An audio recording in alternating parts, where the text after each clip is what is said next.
देखिए, सबसे बड़ी भूमाफिया पार्टी अगर कोई है, भारतीय जनता पार्टी है। भारतीय जनता पार्टी से ज्यादा जमीन किसी ने नहीं हड़पी। 8 में 2 जीरो होते हैं, जब 2 जीरो मिलते हैं तब 8 बनता है। ये डबल इंजन जीरो है यूपी में। यूपी में 17 एक्सप्रेसवे बन रहे हैं। मैंने कई लोगों से जानकारी की, चर्चा की, उसके बाद पता लगा कि 17 एक्सप्रेसवे नहीं बन रहे हैं, झूठ के एक्सप्रेसवे बना रहे हैं ये लोग। आज तो नंबर 2 पे रह गए। ये बेहद सेंसिटिव इशू है, इसलिए सरकार से ये मैं यही कहूंगा कि जब राज्यसभा में रिकॉर्ड से वो बात हटा दी गई है,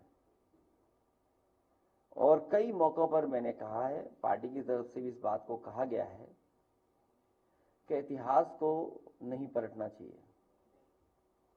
जो इतिहास हमें खुशहाली, तरक्की के रास्ते पे न ले जा सके, उस इतिहास को इतिहास ही रहने देना चाहिए, क्योंकि इतिहास में अच्छाई और बुराई दोनों हैं। लोग पॉलिटिकल लाभ के लिए किसी भी पन्ने को रख लेते हैं। केवल यही नहीं, भारतीय जनता पार्टी करोड़ों रुपए खर्च कर रही है। करोड़ों तो कम बोल रहा हूं मैं। उनके बहुत सारे सीनियर लीडर्स जो यूपी के बाहर भी हैं, अन्य प्रदेशों में भी बैठे हैं, दिल्ली में भी हैं, गुड़गांव में भी हैं, उनके सेंटर्स हैं। वो करोड़ों रुपए खर्च करते हैं सोशल मीडिया पे बदनाम करने के लिए। इधर आपने देखा होगा, जब से वक्फ का बिल पास हुआ है और जो इतिहास को लेकर के चर्चा देश में छिड़ी है, बड़े पैमाने पर सोशल मीडिया से लेकर के और जगह पर बहुत सारा प्रचार किया जा रहा है, समाजवादियों के खिलाफ, कांग्रेस पार्टी के खिलाफ, इंडिया गठबंधन के खिलाफ। ये वही लोग हैं जो लोग घबराए हुए हैं पीडीए की ताकत से। ये पीडीए की ताकत, और जिस दिन हमारी सरकार में बैठे हुए लोग ये बता देंगे कि 80 में हम हैं कि 20 में हैं, तो हम उन्हें बता देंगे कि 90 किधर है, 10 किधर है। आपका सवाल अपनी जगह है। बीजेपी यही चाहती है कि हम सब लोग मिलकर के जो बुनियादी सवाल है उस पर चर्चा न करें। आज मान लीजिए गेहूं की खरीद हो रही है पूरे उत्तर प्रदेश में। गेहूं की क्या सरकारी खरीद हो रही है? अगर आप जानकारी करेंगे, जमीन पर सरकार ने हाथ खड़े कर लिए हैं और सरकार ने लाइसेंस दे दिए हैं कि जितना चाहे प्राइवेट लोग खरीद लें गेहूं को या किसान की फसल, जबकि सरकार की जिम्मेदारी है। सरकार यह भी तर्क दे सकती है क्योंकि बाजार में कीमत अच्छी मिल रही है या प्राइवेट में मिल रहे हैं, तो सरकार क्या कर रही है अपने खजाने को लेकर के, या इतने बड़े बड़े जो संसाधन उनके पास। बेरोजगारी, नौकरी कितने बड़े पैमाने पर है। अभी कल ही मैं पढ़ रहा था पलायन रिपोर्ट उत्तराखंड की, 1000 से ज्यादा शिक्षक भर्ती नहीं हो पाया वहां पर। उत्तर प्रदेश और उत्तराखंड सबसे ज्यादा फौज में जाते थे नौजवान भर्ती के लिए। आज बताइए, अग्निवीर जैसी व्यवस्था लागू है। जिस नौजवान को पक्की नौकरी, पक्की वर्दी मिलती, इस विषय पे वो चर्चा नहीं चाहते।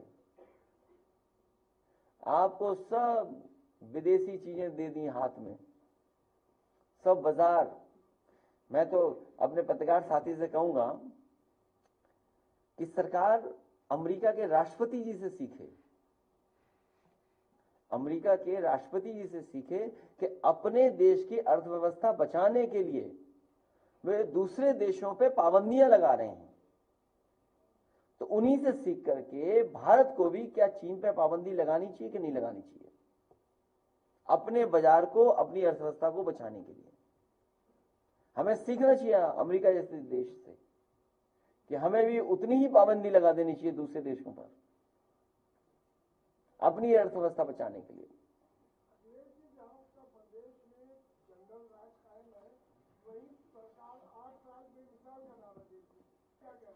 8 में 2 जीरो होते हैं, जब 2 जीरो मिलते हैं तब 8 बनता है। ये डबल इंजन जीरो है यूपी में। मैंने एक प्रतिष्ठित अखबार में देखा ऐड, और प्रतिष्ठित अखबार ने ये लिखा कि 17 एक्सप्रेसवे हैं यूपी में, 17 एक्सप्रेसवे बन रहे हैं। मैंने कई लोगों से जानकारी की, चर्चा की, उसके बाद पता लगा कि 17 एक्सप्रेसवे नहीं बन रहे हैं, झूठ के एक्सप्रेसवे बना रहे हैं लोग। अभी मैं एयरपोर्ट से जब लौट के आ रहा था तो एक होर्डिंग लगी हुई थी, उस होर्डिंग में लिखा था कि 6 बन चुके हैं, 7 निर्माणाधीन हैं। तो 7 और 6 कितने हो गए? 13। तब भी 4 नहीं है। तो तभी मैंने सोचा 4 सपनों में बना रहे हैं वो। भाई प्रतिष्ठित अखबार हम सब देखते हैं, उसमें ऐड था सरकार का 17 का। आज विज्ञापन बड़ी बड़ी होर्डिंग लगी है कि 6 निर्माण हो चुका है, मतलब बन चुके हैं, और 7 निर्माणाधीन हैं। तो 4 बजे सपनों में बनेंगे।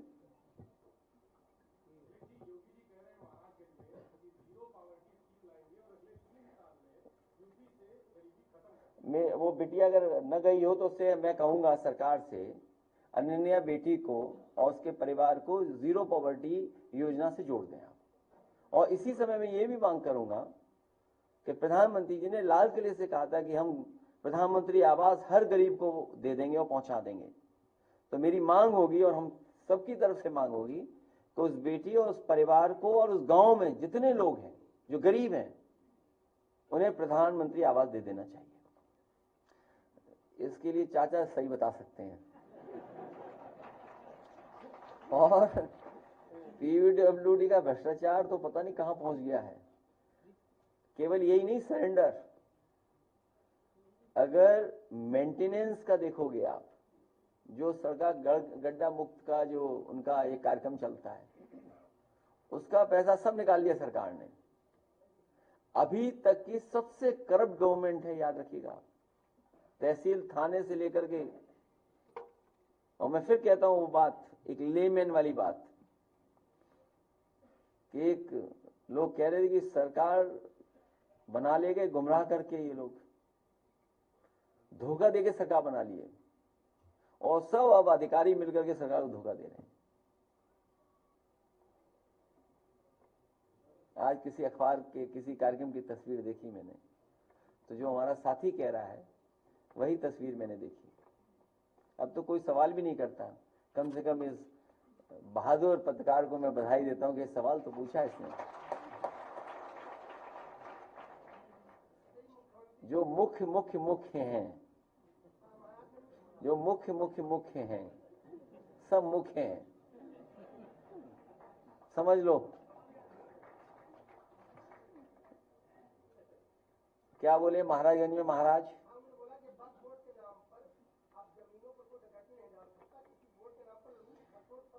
देखिए, सबसे बड़ी भू माफिया पार्टी अगर कोई है, भारतीय जनता पार्टी है।